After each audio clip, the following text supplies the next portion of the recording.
Okay, so here we are. Now that we have established how to write Lewis structures, and we have talked about formal charges and resonance structures, um, now we are in a good situation to talk about the valence shell electron pair repulsion theory, also known as VSEPR theory. All right, now the idea with this theory is that bonds are made out of electrons, and electrons do have charge, negative charge. What we do know about charges is that positive charges attract negative charges and vice versa. Negative charges attract positive charges. That's the Coulombic attraction shown here in, with the actual um, force fields of attraction. Now, on the other hand, if the charges are the same, so you have negative charge, um, pretty much what happens is that you have repulsion. And notice here that on this field diagram, none of the lines actually, touch each other. They kind of start repelling and going in different directions altogether. And with this idea in mind, since each of the bonds contains electrons, the electrons on a bond are going to be repelling the electrons on a different bond. And in a molecule, what you basically want to do is you want to have bonds because the bonds are as an energy situation of lower value than if the elements were by themselves. But you want to minimize the overall repulsion from bond to bond. And the way you do that is by maximizing the distance separation among the bonds themselves. So notice that in the example right here where we have CH4, you could draw your CH4 as a little square plane type of structure with 90 degrees. Now the separation would basically be based on that bond angle of 90 degrees. But it turns out that if you think outside the planar box and move on to 3D, you could actually end up separating the bonds by an even greater value. It turns out that for four individual bonds on a central element, you can actually separate them by a total value of 109.5 degrees. And this is the max value that you can actually have all the bonds as far apart from each other while keeping the angle the same for all of them. So the idea of VSEPR theory is simply this: separate the bonds as much as possible to minimize the amount of repulsion. That's all that this theory is about. And with all its simplicity, it actually predicts shapes very well. But the shapes that it does tend to predict are those of the p block almost exclusively. By the time you get to the transition metals or the f block elements, um, well, the f block elements maybe to some degree VSEPR theory is kind of okay to predicting shapes, but the transition metals not really. Um, it kind of fails. And I'll be honest with you, even with F block elements, yeah, it's not that good. So we're gonna basically be constraining ourselves to the P block elements in terms of talking about the shapes of the molecules. All right, now, how many different elements, external elements you have bound to the central one determines what kind of shape you're gonna have. And the reason why is because you're maximizing the separation between the bonds. So if you do have, for instance, three elements bound to a central one, the most you can separate them is by a value of 120 degrees. And we call that a trigonal planar shape. In the case where you have four external atoms bound to a central one, the maximum separation is 109.5, and the whole shape here we call a tetrahedral shape.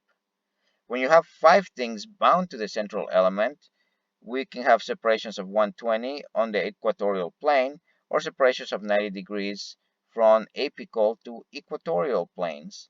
And we call this shape the trigonal bipyramidal shape.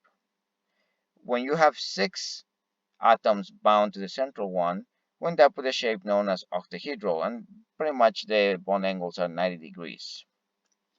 All right, now every one of those four shapes represents the most basic shape that you can have where the maximum separation gets established. So your trigonal planar, tetrahedral, trigonal bipyramidal, and octahedral shapes I would highly recommend that you memorize them. Memorize their bond angles, but memorize how they look, because as you are going to find out, their overall structure will be the means by which we'll derive every other shape that we could possibly get. Now, to give you an idea about the names, because sometimes it's a little bit trippy, it's trigonal bipyramidal. Why call it that? That sounds weird. Trigonal planar. Like what's going on here? Well, if you actually take each one of the external elements and draw a pseudo connection just among the external elements, even though that's not an actual bond. But if you draw a pseudo connection from X to Y, from Y to X, from X to X, you end up drawing, surely enough, a triangle that lines on a plane, hence the name trigonal planar. Likewise, if you look at the trigonal bipyramidal structure and simply draw pseudo connections from X to Y, Y to X, Y to Y, you're going to find out that what you end up drawing at the end of the picture is simply a trigonal plane from which two pyramids are actually rising, one that's going to the top, one that's going to the bottom. So you actually have a trigonal bipyramidal shape. Now, the tetrahedral and octahedral is not based on the actual shape of the polygon that you are creating, but rather it's based on the number of faces that polygon has. So if you look at a tetrahedral shape, you have one triangular face on the front, one to the right, one to the back, and one on the bottom. You have four faces, and the word tetra implies the number four, and hedral stands for the faces that this particular polygon has. In the octahedral shape, octa stands for 8, and if you count the number of faces, you'll see that you have 1, 2, 3, and 4 faces on the top portion of the octahedral structure, and on the bottom you have 1, 2, 3, and 4. 8 total faces present. So it's kind of cool to look at it that way. Another way to also look at it, and specifically we're gonna look at the tetrahedral one in future lectures, but you could think of the tetrahedral structure as being described by the central element being present inside the middle of a cube, and simply having the connections to the external atoms be one face of the cube and the other two being on the opposite face of the cube. The only difference is that whereas you have one type of diagonal connecting the upper x to the other upper x, you have the opposite orthogonal diagonal on the opposite face of the cube. So this is just different ways of looking at the tetrahedral structure. For now, though, what's going to be most important is that you remember the names: trigonal planar, tetrahedral, trigonal bipyramidal, and octahedral, along with the bond angles and the way it looks, structurally speaking. All right, now what we're going to do is derive a table that basically is based on these four shapes: the trigonal planar, the tetrahedral, the trigonal bipyramidal, and the octahedral shapes. And we're going to use that table to derive shapes thereafter. All right, so pretty much this is the situation.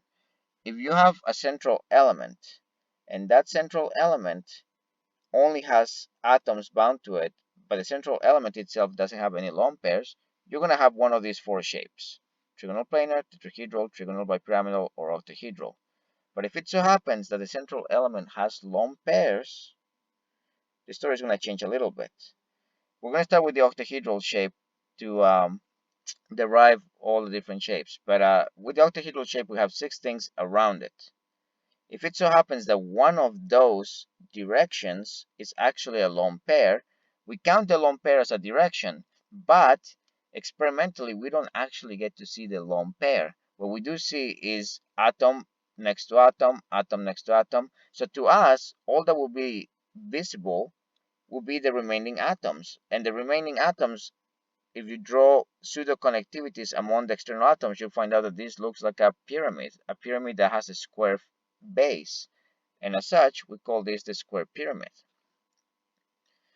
Now, if you actually had 2 lone pairs on the central element, you still have a connectivity of 6 in this diagram, right? You have 4 atoms, 4 external atoms, and 2 lone pairs. So a connectivity of 6.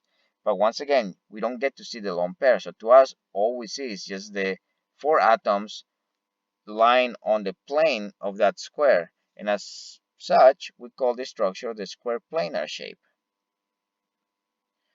All of these molecules have 6 connectivities around it, but the lone pairs we don't get to see. We know they're there because they are providing for the overall uh, constraints of the shape itself, but we don't get to see them. We only see the external atoms present in connectivity, in connection to the central one. Now, if you have a trigonal bipyramidal shape, a similar story happens. Let's say that you still have 5 connections, but one of them is a lone pair. What you end up with is a seesaw structure. This one is a little bit, well, maybe not super tough to see, but think of this as being a seesaw where you put one end of the seesaw on the ground and the other one is all the way up in the air. But it's technically a seesaw structure. If 2 of them are lone pairs, then you end up with something we call the T-shaped structure. Notice that the lone pairs are now in the equatorial plane. You may ask the question, why not have the lone pair here on the apical side where the X atom is located?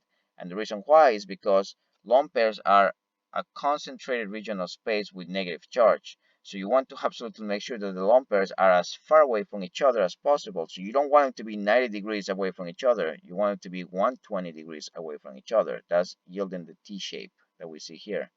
And if we were to add a third lone pair that's having still a connectivity of 5, you will end up with a linear shape, right? That will be the only remaining step in here. All right, now, same story with tetrahedral structures. If you start with your connection of 4 around the central element, but one of them is a lone pair, you end up with technically a trigonal pyramid, not to be confused with trigonal bipyramid. If you were to have instead 2 lone pairs and 4 connections, we end up with simply a shape that's bent. All of these molecules still have 4 connections around the central element. Trigonal planar. If one of them happens to be a lone pair, one of the connections happens to be a lone pair, you end up with a bent structure. And if you were to have 2 lone pairs, then technically this will be a linear structure. All right, so altogether, this gives you an idea for the table. And the table that, I kind of like to use, and I'm going to probably have you utilize, is the one right here where I've drawn trigonal planar, tetrahedral, trigonal bipyramidal, and octahedral shapes in here, depicting the number of ligands present, meaning the number of actual atoms bound to the central element. And each one of these has no lone pairs. Notice that I'm also telling you how many connectivities there are, how many directions arise from the central element. If I introduce the lone pairs, then we end up with the square pyramidal structure when we have 6 directions, the lone pair being counted as one direction. In the case of the 5 directions, if one of them is a lone pair, we end up with a seesaw structure. One lone pair and 4 directions means that we have a trigonal pyramidal structure, and one lone pair for 3 directions means that we have a bent structure. Increase this to 2 lone pairs, and now we're talking about a square planar structure, a T-shaped structure, and a bent structure. And if we go up to 3 lone pairs, we could even end up with yet a new T-shaped structure for the 6 connections, or a linear structure for the 5 connections. All right, so we'll stop right here and we'll continue with examples in the next video.